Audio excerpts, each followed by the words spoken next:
काँग्रेसने जाहीरनामा नव्हे तर माफीनामा प्रसिद्ध करायला हवा अशा शब्दांमध्ये मुख्यमंत्री एकनाथ शिंदेंनी काँग्रेसवर हल्लाबोल केला। तर सूर्यचंद्र आहे तोपर्यंत आमची शक्ती कोणी संपवू शकत नाही असा निशाणा फडणवीसांनी विरोधकांवर साधलेला आहे। काँग्रेसच्या 50 वर्षाच्या काळात जेवढी कामं झाली नाहीत तेवढी आपल्या लोकप्रिय प्रधानमंत्री मोदीजींच्या काळात झाली। हा इतिहास सगळ्यांसमोर ताजा आहे। त्यांनी जाहीरनामा दिलाय।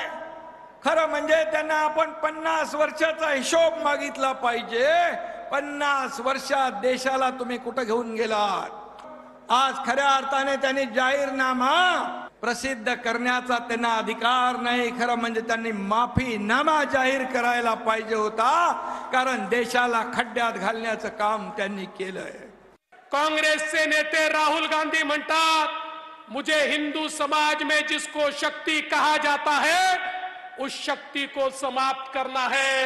अरे नादान राहुल गांधींना सांगा, आई महाकालीला समाप्त करण्याचं तुमचं स्वप्न हे धुळीला मिळेल। जोपर्यंत सूर्य आणि चंद्र आहे तोपर्यंत आमची शक्ती कोणीही संपवू शकत नाही।